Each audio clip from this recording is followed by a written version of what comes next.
would say, well, now Prime thinks, and you go, that's so weird. Welcome to PTI, boys and girls. We love Dion, by the way. In today's episode, James Harden returns to Houston.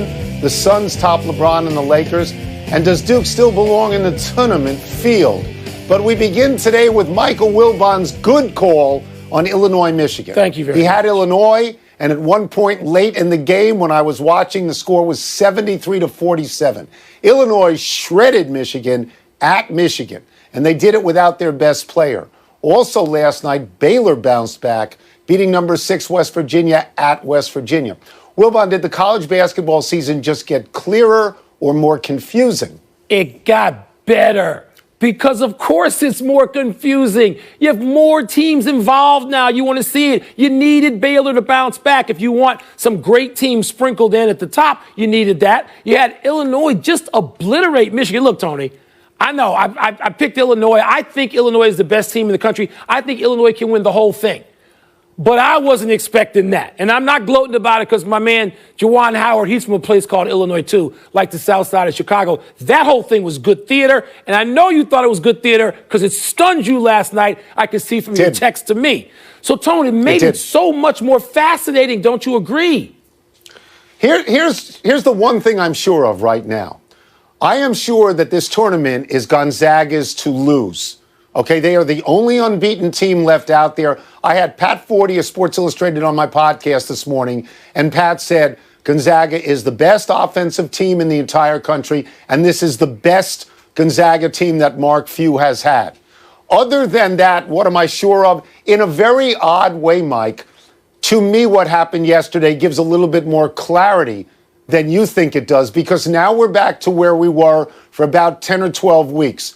Gonzaga, Baylor, okay, and under that, we don't really know. Like Illinois, I know you love Illinois because everybody on the team, I guess, grew up in your neighborhood. Well, but Illinois has Illinois has 6 losses. They lost to Rutgers, they lost to Maryland, they lost to Michigan State. That's 6 losses in the best conference maybe ever. Maybe ever. But I don't know that they vault over everybody. That's all that I'm saying. Fair. That's fair. I think Michigan has beaten them once. Michigan has beaten them once. So I still think that this is the year that a 4 or a 5 or a 6 is going to win this thing. But the most intriguing bet to me would be this: Gonzaga versus the field. You take Gonzaga or 63 other teams. I'm taking the field. I'm taking the Big Ten. Tony, this is like the Big East year, 1985, when Villanova, Georgetown, and St. John's all got to the Final Four. Tony, this to me is that. You could have 3 Big Ten teams in the Final Four, and maybe they get there with Gonzaga. But I think, and I followed this conference long before I paid money to go to one of its schools. All my life, this, I think, is the best Big Ten conference, particularly at the top. Right. I don't know, since the early 1980s when it was Bob Knight and his Indiana team in Iowa with Lute. I think the Big Ten is that good. We'll see. But I think it's more fascinating. Just 2 corrections. What? The thing in my ear tells me that Michigan had not beaten Illinois already. And the fact that you said you paid money to go to Northwestern, I'm sure they kicked back a little money on the side to you. You're Michael Wilbon. Kickback, really? I'm sure. You better, I don't know. I know not. Tony, you're always skeptical as we move to the NBA of the Phoenix Suns. But last night, they not only beat LeBron and the Lakers in Los Angeles, they moved ahead of them by percentage points in the second place in the West, past the Clippers, too. It was the Suns' 15th win in their last 18 games, and they did it with Devin Booker thrown out down the stretch, ejected in the third after being whistled for a second technical foul. Be honest, Tone. Aren't the Suns starting to convince you they are for real? I am put in this position on a regular basis, if not on a daily basis. You obsessively watch the NBA. You know that I don't. You see a team bubble up, win 3 or 4 in a row, and you go, oh, you don't respect them. This is a total false narrative. This is total fake news. Not this one. Oh, you don't respect them. Not this one. 2 years away from being 2 years away. I'm going to get to this. All right. I'm going to get to this. All right. You've done it this year with Utah. You're doing it now with the Knicks. Now, there is some reason to do this to me with Phoenix, because indeed, I have said that they are 2 years away from being 2 years away for a long time. Yeah, like 5 years. But And there's always a but in the story. There's always a but. Last year, I sat not in the attic, but I sat in the studio, and I said that, you got to consider Chris Paul an MVP candidate for what he's doing in Oklahoma City. Yes, you did. And you agree? Yes. So if he moves to Phoenix and he has two very good young players with him, the same thing goes. So get off my back on this. No, I'll get off your back when you tell me you think the Suns are a contender or damn close to it. Serious contender. Well, but what I would have to tell you is that this is not a signature win when you beat the Lakers without Anthony Davis. I'll give you that. It's a signature win when they have LeBron and Anthony Davis. They're 3-6 since Davis went out, and one win is Minnesota, a team that stinks. One is Golden State, which doesn't have Klay Thompson, and one is Portland, which I think is 6th in the West. All right. I'm not knocking Phoenix. I'm just trying to put a little perspective here. Let me just mention this. The Suns, when they were 2 years away from being 2 years away last year, 23-34. 23-34. They are now 23-11. Yeah, they're better. And since the bubble, 31-11, the Phoenix Suns. You want to tell me they didn't have Anthony Davis? Booker, an all-star, even though he should have been originally in the field, the all-star field. Booker wasn't even in the game. To throw him out of that game last night was just irresponsibly stupid. But they threw him out. And the Suns still won the game. If James Harden, according to you, is the MVP, and I'm not going to argue against it, let me ask you this. Then where's Chris Paul? If they were 23-34 last year, and he came to a team with no other real changes, Jay Crowder, then how damn good is Chris Paul again? This is so remarkable that it's as if you don't even listen to what I said. Sometimes I can't. Because less than a minute ago, I said Chris Paul had an MVP season at Oklahoma City and is having one in Phoenix. So can we just move? Want to make sure. James Harden. Make sure. Your boy, my boy, returns to Houston tonight for the first time as a Net. As you'll recall, Harden forced his way out of Houston. There will be about 4,500 fans in attendance tonight, and Harden is hoping they will be kind to him. Harden actually said this, and I quote, "The love and the appreciation that I've given to that city and that I still give to that city, I'm hoping that the favor can be returned," unquote. Wilbon, how should Rockets fans receive Harden tonight? To be fair, Harden said much more than that, including this didn't end the way I wanted it to end, and I understand that, and so there may not be that feeling. He said that too. He said a lot of things. So people should treat Harden the way they want to treat him. He's going to mean something different to every single person in attendance there because he played there long enough. And I know they didn't get back to Hakeem Olajuwon level and win 2 championships, Kenny Smith and all those guys. They didn't do that, Clyde Drexler and the second team. They didn't have that. But they were a factor. They were relevant. They got close. Speaking of Chris Paul, a pulled hamstring from being in the finals as far as I'm concerned. So some of them will boo him because they think he left in a shoddy way. Some will cheer him. Some will cry because kids who grew up on James Harden, that's somebody that they love for their parents to pay for them to go see. They should cheer him. So you do what you feel. There'll be all kinds of reactions to James Harden. They will boo him.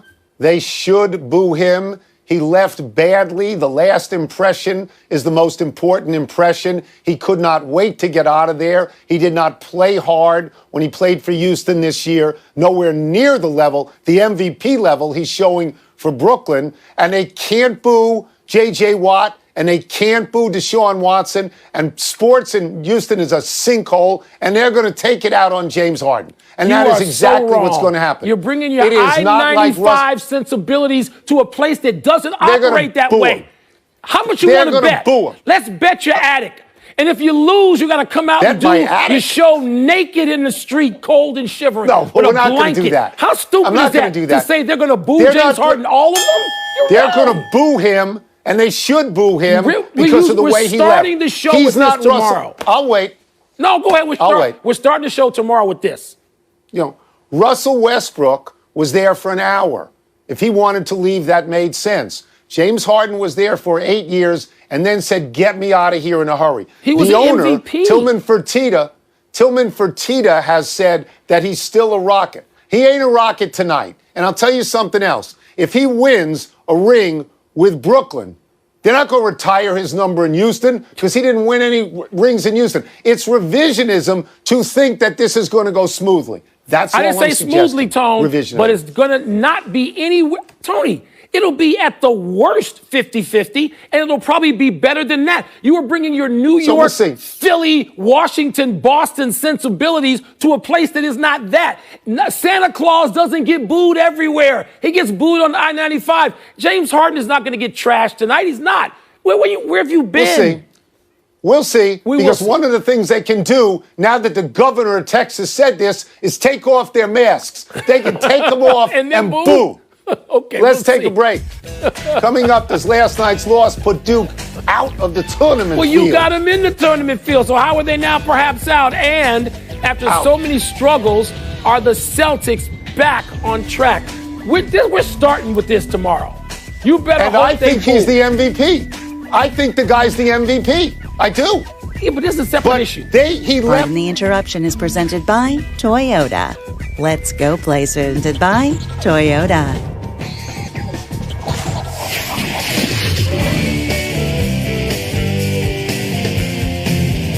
You can't spell Kornheiser without the word shrine, which is what they should be building in my honor after I win today's What's the Word, What's First. Duke's loss to Georgia Tech was blank. It was pinching. The belt loops are getting very tight for Duke right now. Duke is 11-10 overall. Duke is 9-8 in the conference. Lenardi's got him out right now. So here's what they have to do. They got North Carolina on Saturday. If they don't beat North Carolina and they're a 500 team overall and 500 in the conference, then they're going to have to go all the way to the finals in the ACC tournament. And let me tell you something. If Duke is out of this thing for the first time, I think in about 15 or 16 years, if they're actually out of it, the television people at Turner and CBS are going to go crazy because Duke is the one school that actually moves the needle. Duke is the Yankees. People tune in because they hate them as well as love them. You don't want Duke out of this thing. Well, it'll be the first time in 25 years, Tony, apparently. Let me just say this. It would be bubblicious because we'd have a whole week of speculating about Duke. And I think the speculation is sort of more important in terms of building the drama than the actual result. And I agree with you. If they lose that game against North Carolina, I think they got to win at least 2 because another loss would put them back at 500. Tony, +1 overall, +1 ACC ain't getting it. Bubblicious. No. But that would be good. Good for the drama.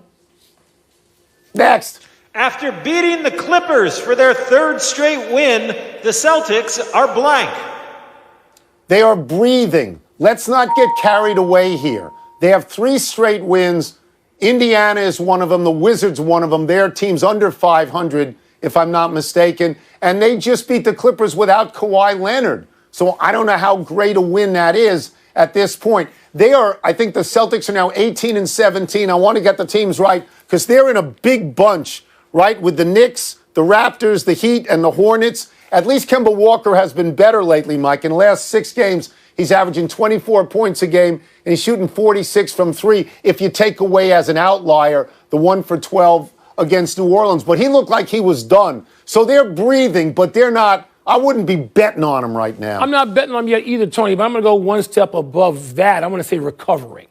Because I think those 3 wins were important. You mentioned the bunch of teams in the Eastern Conference.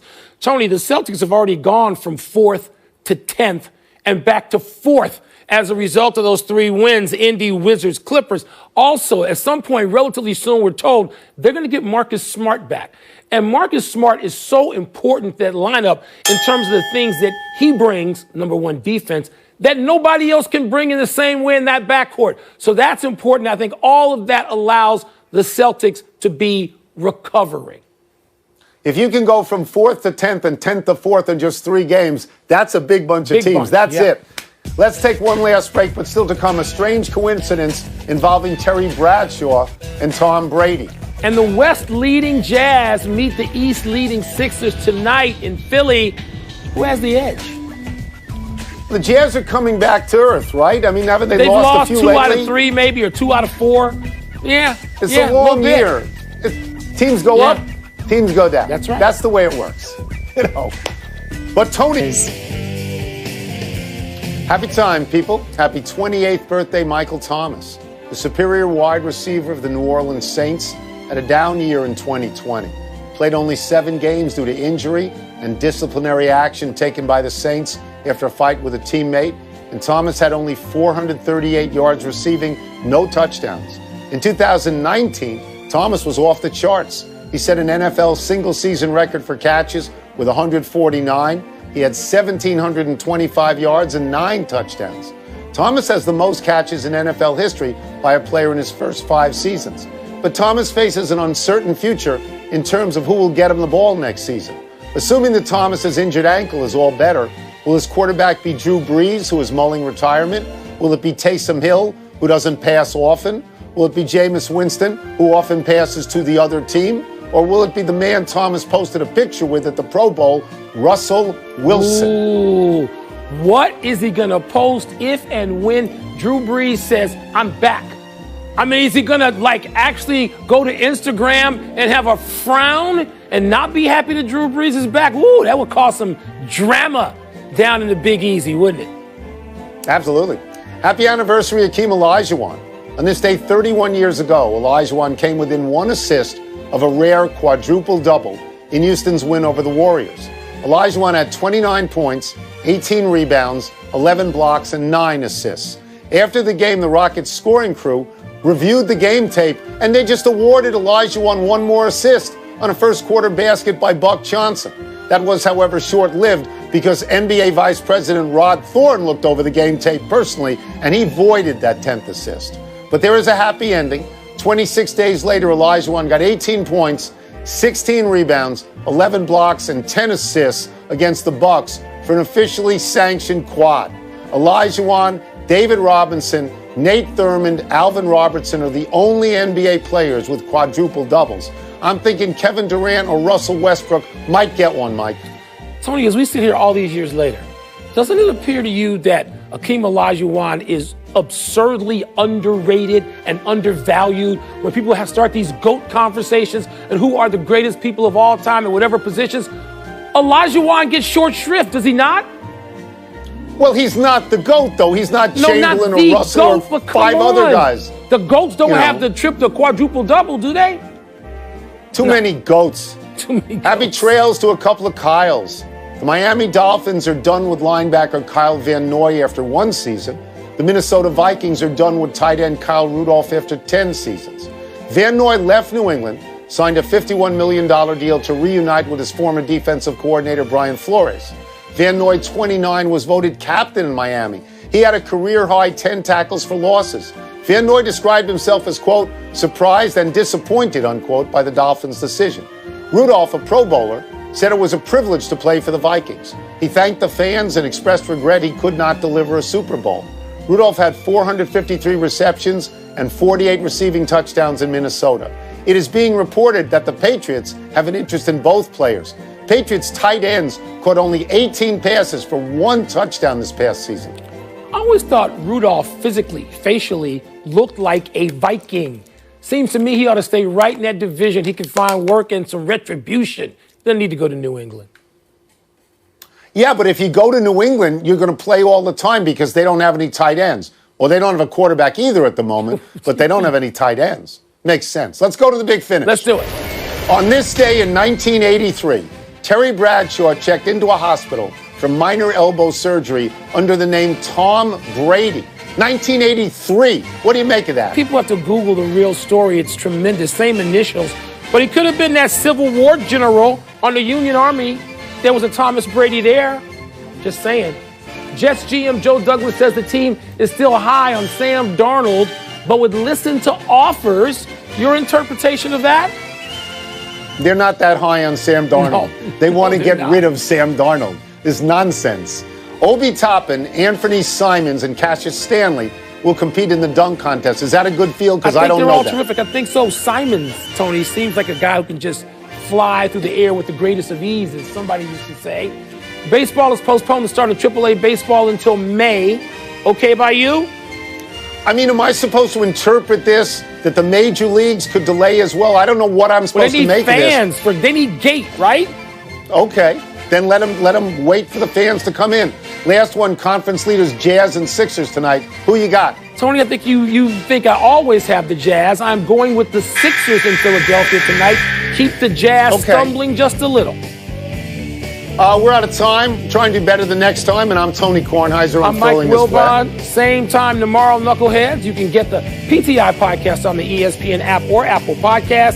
And now, here's SportsCenter. I'm going to check in as Tom